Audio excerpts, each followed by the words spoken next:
सरदार वल्लभ भाई पटेल की एक बार फिर से बात कर लेते हैं, जिनकी यौम पैदाइश को यादगार बनाने के लिए वजीर आजम नरेंद्र मोदी का स्टैच्यू ऑफ यूनिटी बनाने का अज़ीमुश्शान मंसूबा अब पूरा हो चुका है। ये मुजस्समा मुल्क की आन बान शान में इजाफा कर रहा है। सरदार पटेल की यौम पैदाइश के मौके पर आपको लगातार बराह रास्त नशरियात दिखा रहे हैं और वजीर आजम नरेंद्र मोदी खुद इस तकरीब में मौजूद हैं। गुजरात के केवड़िया पहुंच चुके हैं और इस वक्त क्या कुछ वहां पर जोशो खरोश देखा जा रहा है। हमारे साथ हमारे नुमाइंदे खुद केवड़िया में मौजूद है अनूप गुप्ता मंच पर वजीर आजम नरेंद्र मोदी मौजूद हैं और साथ ही साथ कई लीडर भी देखे जा रहे हैं मंच पर। ऐसे में अब से कुछ देर बाद कहा जा रहा है कि अनावरण होगा, नकाब कुशाई होगी इस मुजस्समे की और कौम के नाम मानून करेंगे वजीर आजम नरेंद्र मोदी। आप क्या कुछ वहां पर देख पा रहे हैं, बताइएगा। नहीं, बिल्कुल आपको बता दें कि अभी इससे थोड़ी ही देर पहले प्रधानमंत्री नरेंद्र मोदी मंच पर पहुंचे हैं। उनके साथ बीजेपी के राष्ट्रीय अध्यक्ष अमित शाह हैं, गुजरात के मुख्यमंत्री हैं जिनका अभी उद्बोधन चल रहा है। इसके अलावा गुजरात के राज्यपाल भी यहाँ मौजूद हैं और ये तस्वीर से आप साफ तौर से देख सकते हैं कि कितना उत्साह है, क्योंकि न केवल ये गुजरात के लिए आज का दिन ऐतिहासिक है बल्कि आज का दिन पूरे भारत देश के लिए ऐतिहासिक कही जा सकती है, क्योंकि जिस तरीके से प्रधानमंत्री नरेंद्र मोदी ने सरदार वल्लभ भाई पटेल को एक सम्मान देने की बात कही थी। ठीक 5 साल पहले 2013 में इसी जगह में उन्होंने शिलान्यास किया था सरदार वल्लभ भाई पटेल के स्टैचू बनाने को लेकर, जिनका नाम उन्होंने स्टैचू ऑफ यूनिटी दिया था। और उसके बाद ठीक 5 साल के बाद जिस तरीके से प्रधानमंत्री नरेंद्र मोदी इसका लोकार्पण करने वाले हैं, ये अपने आप में बड़ी बात, क्योंकि केवल 5 सालों में इतनी बड़ी मूर्ति का लोकार्पण, इतनी बड़ा जो है वो मूर्ति अगर बन जाए तो ये अपने आप में बहुत बड़ी बात कही जा सकती है। सबसे बड़ी बात है कि ये दुनिया की सबसे ऊंची मूर्ति के तौर पर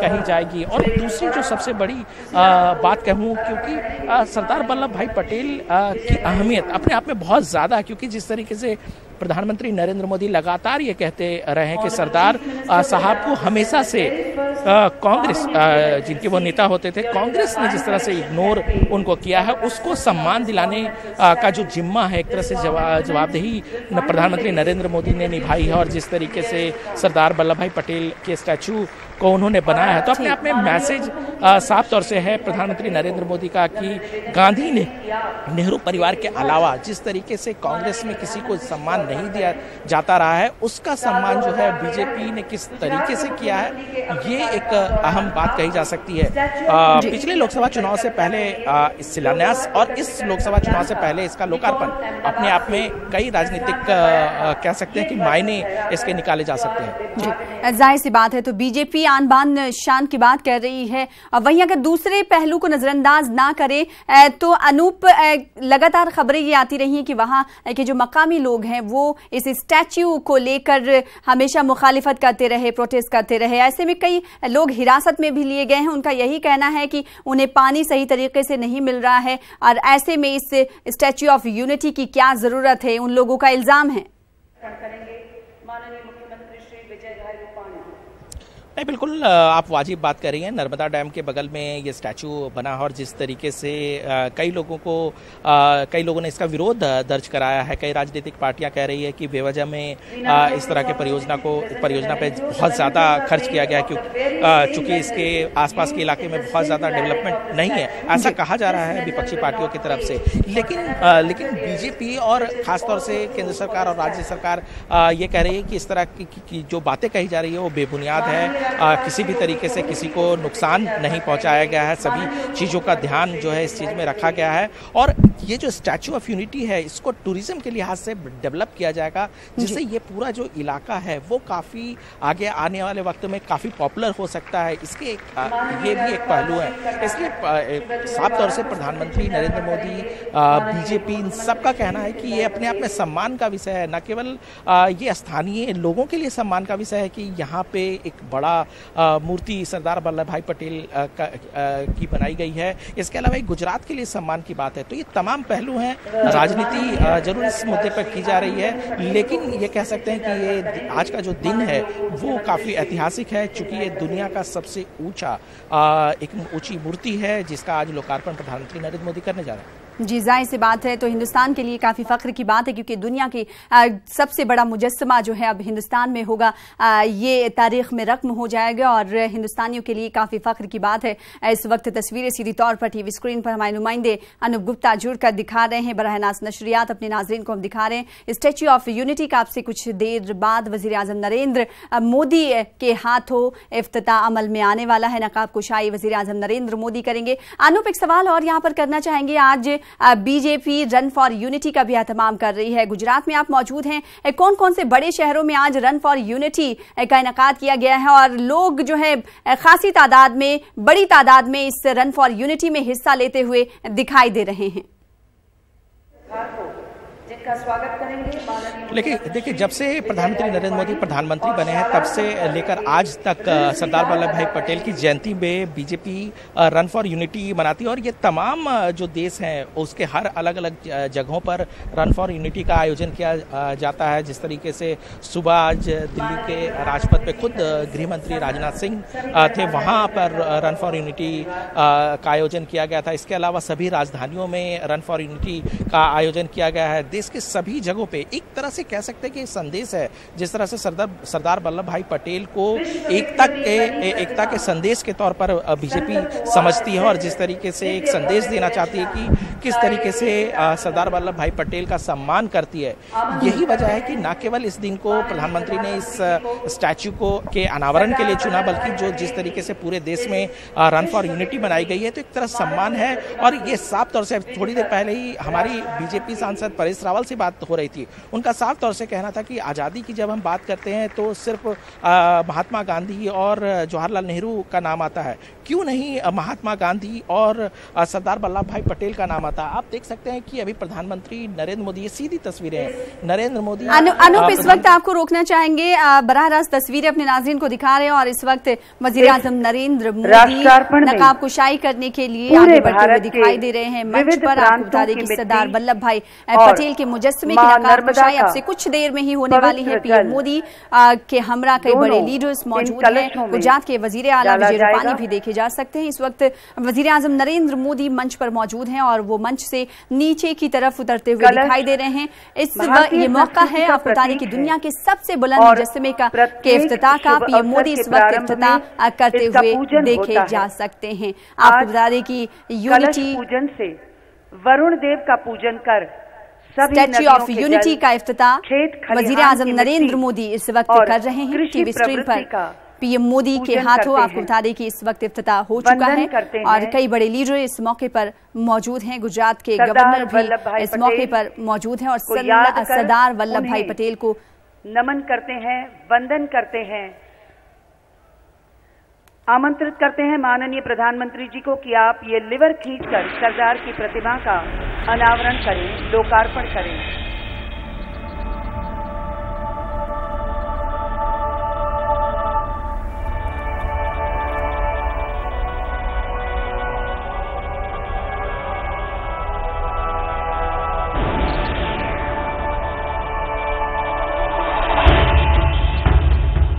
सैकड़ों रियासतों में बंटे भारत को अखंड भारत बनाने वाले लौह पुरुष सरदार वल्लभ भाई पटेल की एक अभूतपूर्व प्रतिमा की परिकल्पना एक बहुत बड़ी सोच है जो आदरणीय श्री नरेंद्र मोदी जी के मन में थी।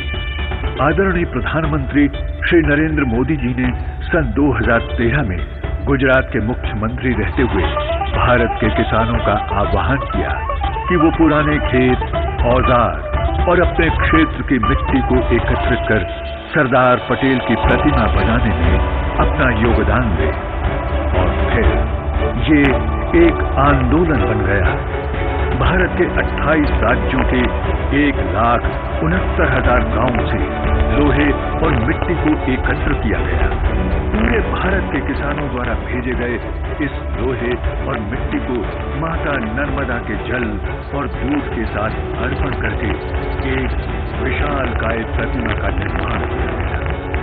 ये विश्व की सबसे ऊंची 182 मीटर की प्रतिमा है। ये प्रतिमा प्रतीक है एक भारत श्रेष्ठ भारत की और एक श्रद्धांजलि है सरदार वल्लभ भाई पटेल को, जो आज की नौजवान पीढ़ी को प्रेरित करती रहेगी। एकता के शिल्पी सरदार वल्लभ भाई पटेल को कृतज्ञ राष्ट्र अर्पण कर रहा है एकता का शिल्प। आओ वादा करें हम अपने सरदार से कि अपने देश की एकता अपने प्राणों की आहुति देकर भी हम बनाए रखेंगे।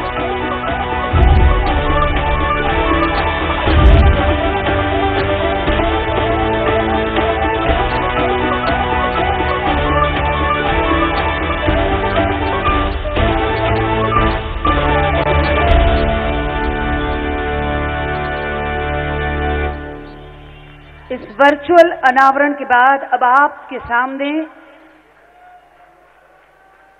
सरदार वल्लभ भाई पटेल की वो विश्व विक्रमी प्रतिमा आप देख सकते हैं। आइए अपने स्थान पर सम्मान में खड़े होकर जोरदार तालियों से इस घटना का स्वागत करें।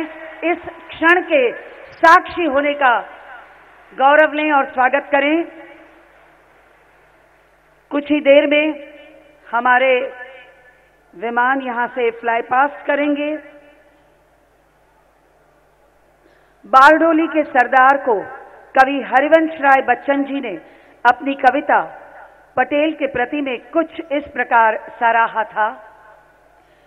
यही प्रसिद्ध लोह का पुरुष प्रबल, यही प्रसिद्ध शक्ति की शीला अटल, हिला इसे सका कभी न शत्रुदल, सरदार पर स्वदेश को गुमान है। सुबुद्धि उच्च श्रृंग पर किए जगह, हृदय गंभीर है समुद्र तरह, कदम छुए हुए जमीन पर सरदार देश का निगाहबान है।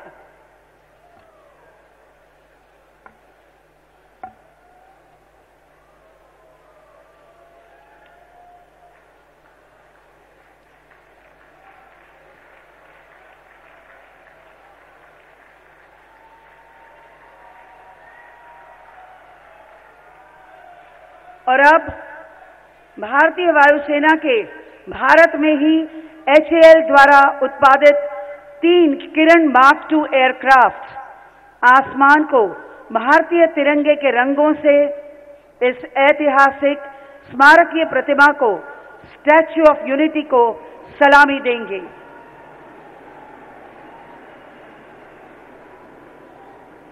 गोरखपुर एयरफोर्स स्टेशन की प्रतिष्ठित एयर डिफेंस फ्लाइट स्क्वाड्रन के पायलट्स पवित्रता का, शांति का सफेद रंग आसमान में बिखेरेंगे।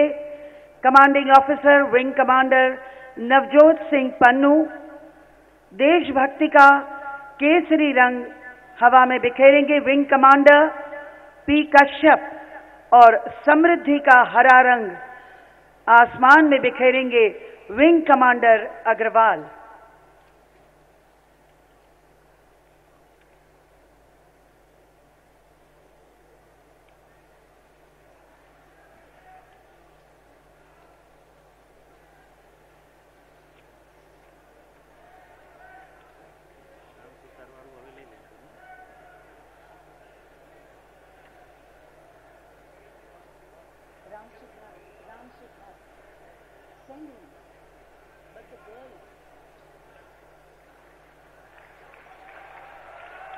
धन्यवाद माननीय प्रधानमंत्री जी तथा अन्य अतिथिगण का।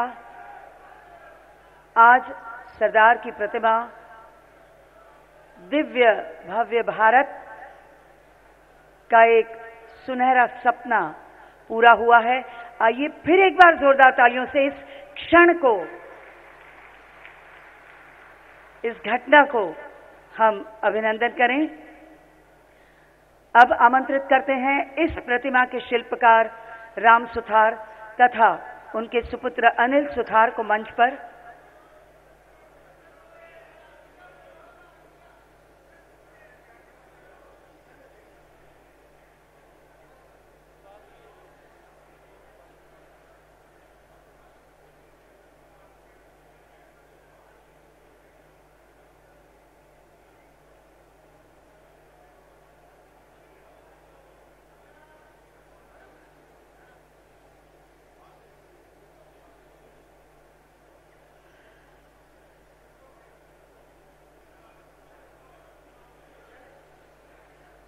कुछ लोग ऐसे होते हैं जो अपने कार्य द्वारा इतिहास की करवट बदलने का कारण बन जाते हैं। एक भारत अखंड भारत निर्माण का इतिहास कृत्य किया सरदार वल्लभ भाई पटेल ने आज उनकी ये विश्व विक्रमी प्रतिमा के राष्ट्रार्पण द्वारा आने वाली हर सदी में, हर पीढ़ी, हर दिल तक देशभक्ति, साहस और एकता का संदेश पहुंचाने का संकल्प सिद्ध किया है माननीय प्रधानमंत्री जी श्री नरेंद्र मोदी जी ने। ऐसे एक भारत श्रेष्ठ भारत के स्वप्न दृष्टा, स्वप्न शिल्पी माननीय प्रधानमंत्री जी को 2018 के सियोल शांति पुरस्कार के सम्मान के लिए अनेक वंदन अभिनंदन करते हुए आमंत्रित करें जोरदार तालियों के साथ आपके भाषण के लिए।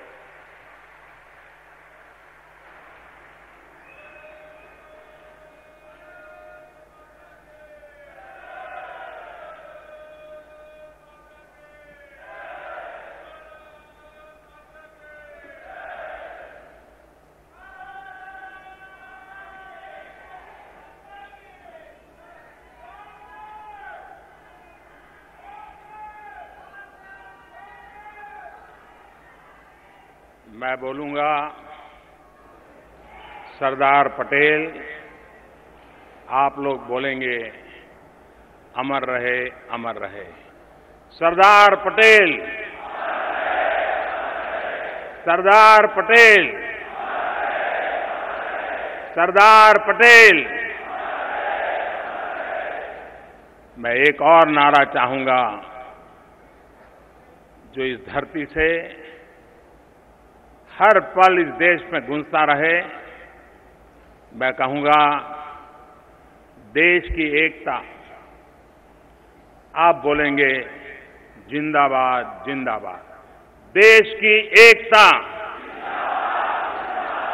देश की एकता, देश की एकता,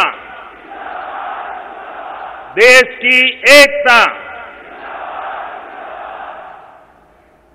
मंच पर विराजमान गुजरात के गवर्नर श्री ओम प्रकाश कोहली जी, राज्य के लोकप्रिय मुख्यमंत्री श्रीमान विजय रूपाणी जी,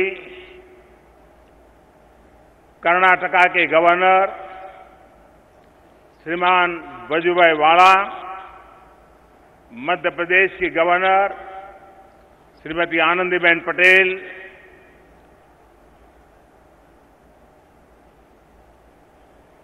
संसद में मेरे साथी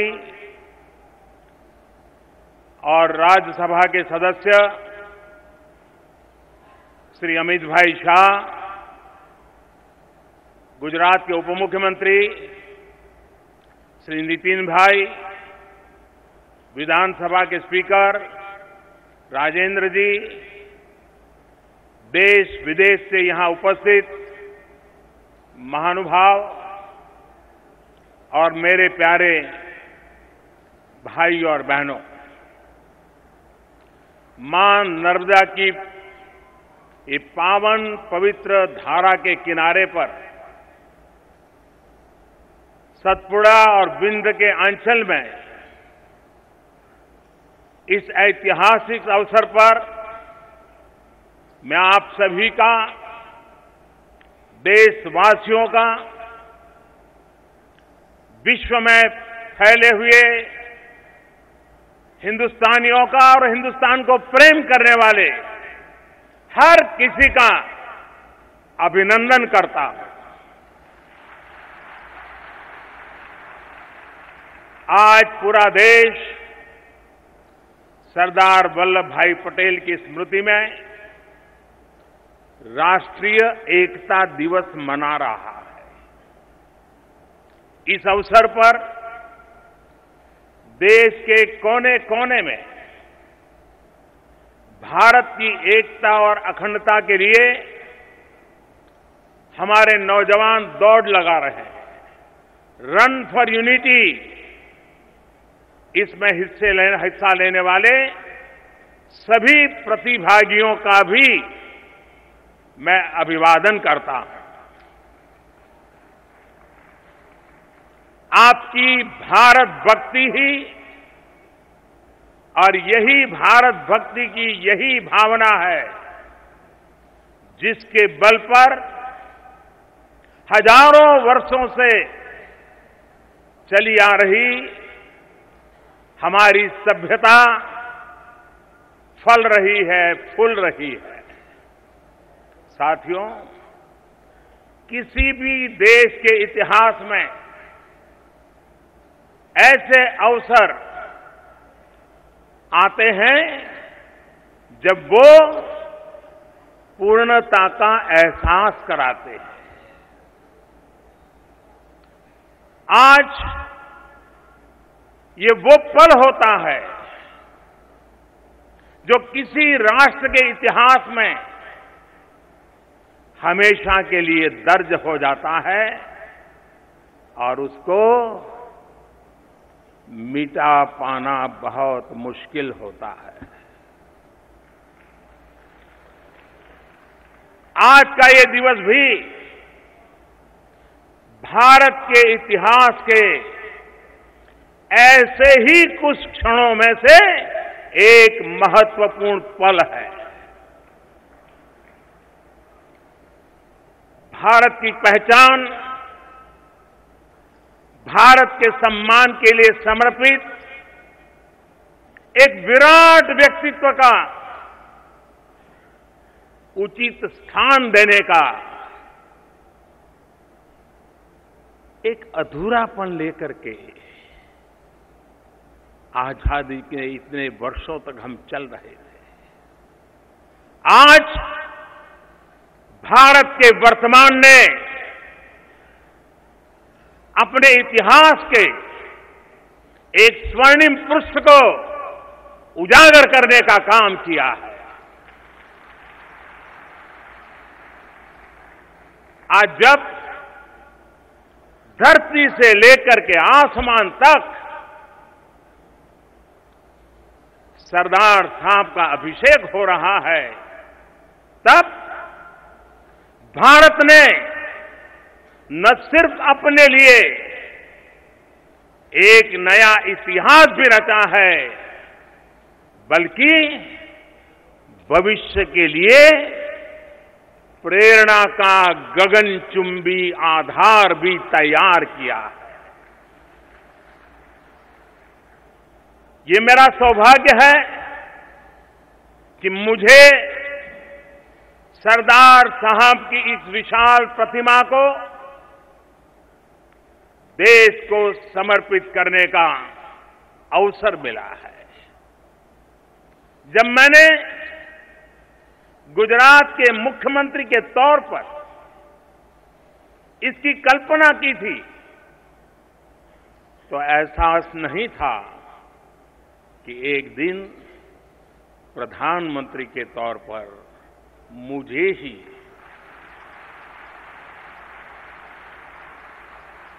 ये पुण्य काम करने का मौका मिलेगा। सरदार साहब के इस आशीर्वाद के लिए, देश की कोटि कोटि जनता के आशीर्वाद के लिए मैं खुद को धन्य मानता हूं। आज गुजरात के लोगों ने मुझे जो अभिनंदन पत्र दिया है,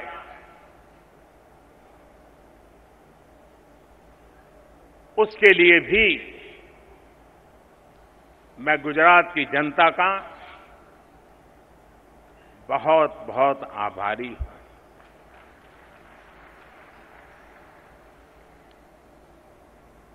मेरे लिए ये सम्मान पत्र या अभिनंदन पत्र नहीं है, लेकिन जिस मिट्टी में पला बढ़ा,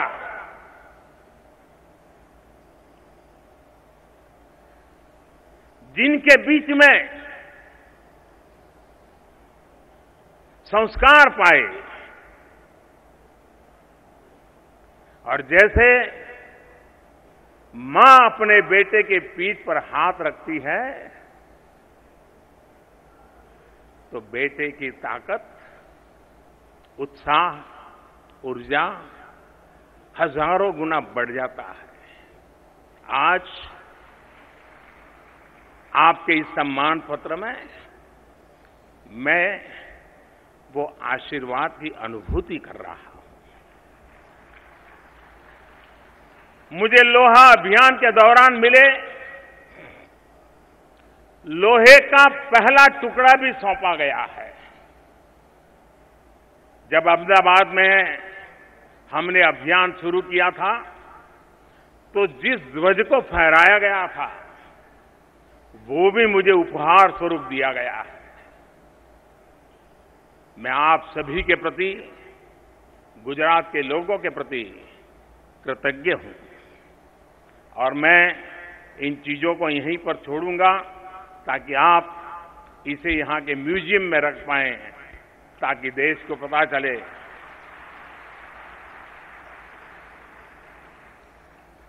मुझे वो पुराने दिन याद आ रहे हैं और आज जी भर करके बहुत कुछ कहने का मन भी करता है।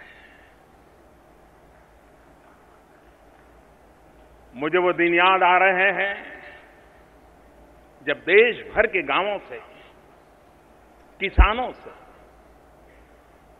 मिट्टी मांगी गई थी और खेती में काम किए गए पुराने औजार इकट्ठे करने का काम चल रहा था। जब देश भर के लाखों गांवों, करोड़ों किसान परिवारों ने खुद आगे बढ़कर इस प्रतिमा के निर्माण को एक जन आंदोलन बना दिया। जमहूरियत के द्वारा दिए औजारों से सैकड़ों मैट्रिक टन लोहा निकला और इस प्रतिमा का ठोस आधार तैयार किया गया। साथियों, मुझे ये भी याद है कि जब ये विचार मैंने सामने रखा था तो शंकाओं, आशंकाओं का भी एक वातावरण बना था और मैं पहली बार एक बात आज प्रकट भी करना चाहता हूं। जब ये कल्पना मन में चल रही थी तब मैं यहां की पहाड़ों को खोज रहा था कि मुझे कोई ऐसी बड़ी चट्टान मिल जाए, उसी चट्टान को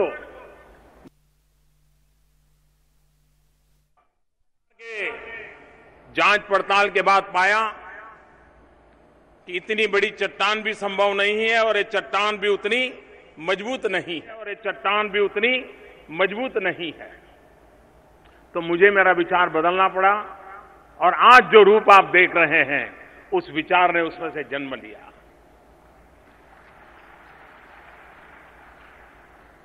मैं लगातार सोचता रहता था, लोगों से विचार विमर्श करता था, सबके सुझाव लेता रहता था और आज मुझे प्रसन्नता है कि देश के इस महत्वपूर्ण प्रोजेक्ट से जुड़े जन जन ने देश के विश्वास को, सामर्थ्य को एक शिखर पर पहुंचा दिया।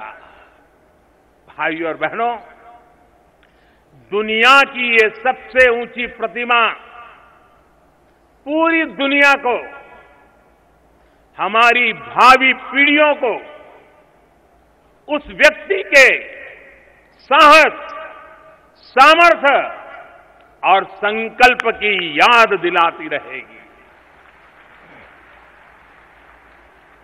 जिसने मां भारती को खंड खंड टुकड़ों में करने की जो साजिश को नाकाम करने का पवित्र कार्य किया था,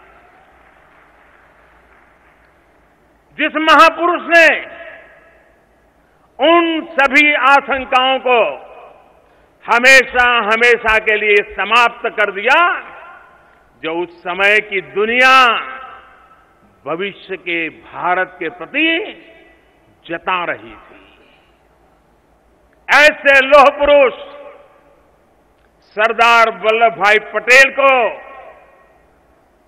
मैं शत शत नमन करता हूं। साथियों, सरदार साहब का सामर्थ्य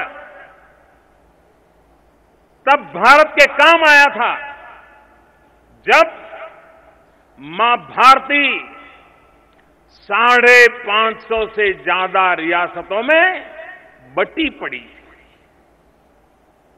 दुनिया में भारत के भविष्य के प्रति घोर निराशा थी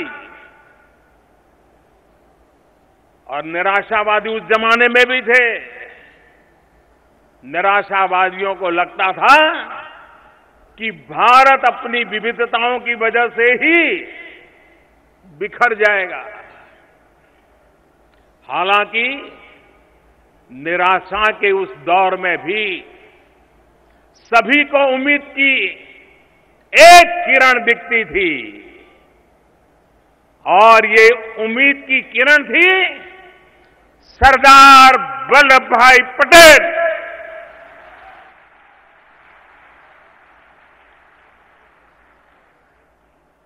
सरदार पटेल में कौटिल्य की कूटनीति और शिवाजी महाराज के शौर्य का समावेश था। उन्होंने 5 जुलाई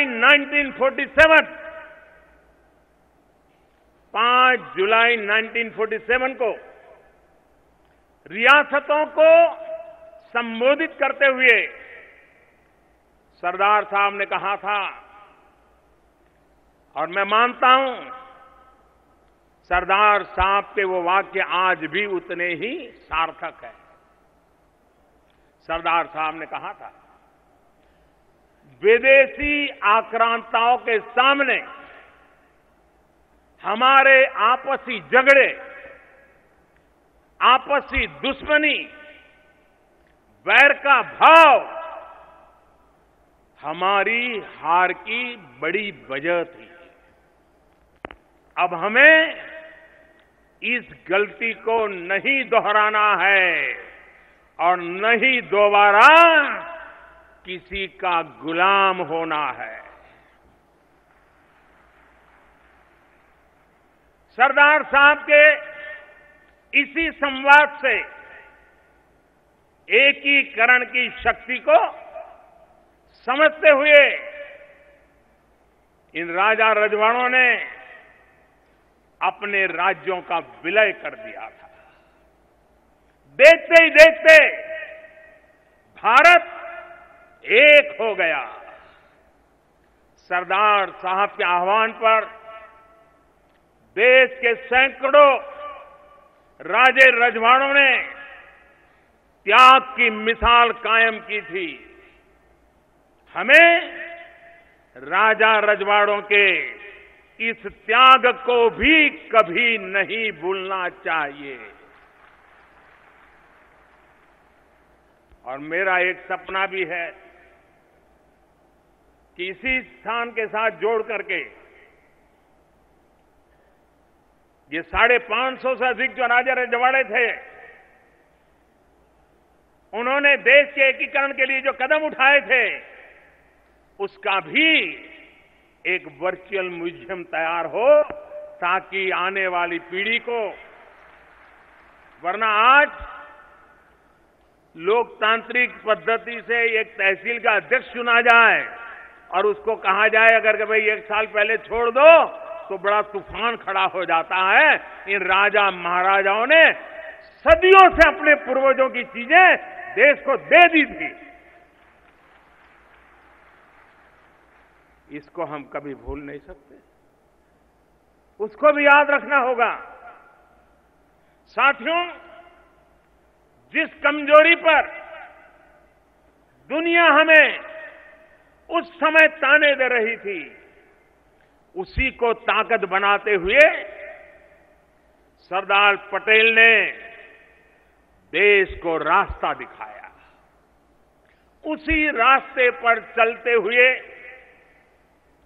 संशय में घिरा वो भारत आज दुनिया से अपनी शर्तों पर संवाद कर रहा है।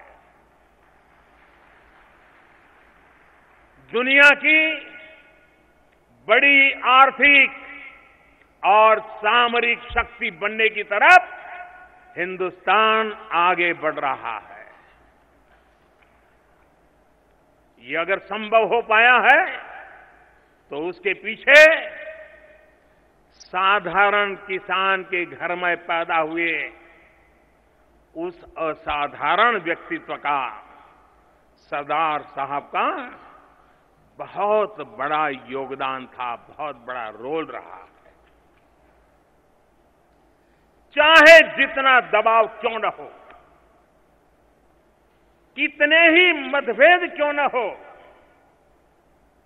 प्रशासन में गवर्नेंस को कैसे स्थापित किया जाता है, ये सरदार साहब ने करके दिखाया। कच्छ से लेकर के कोहिमा तक, करगिल से लेकर के कन्याकुमारी तक, आज अगर बेरोक टोक हम जा पा रहे हैं तो ये सरदार साहब की वजह से, उनके संकल्प से ही संभव हो पाया है।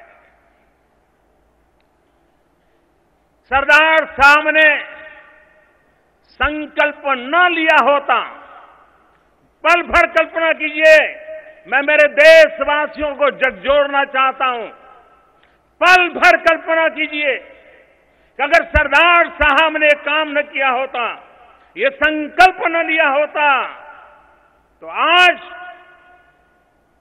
गिर के लायन, गिर के शेर को देखने के लिए और शिव भक्तों के लिए सोमनाथ में पूजा करने के लिए और हैदराबाद के चार मीनार को देखने के लिए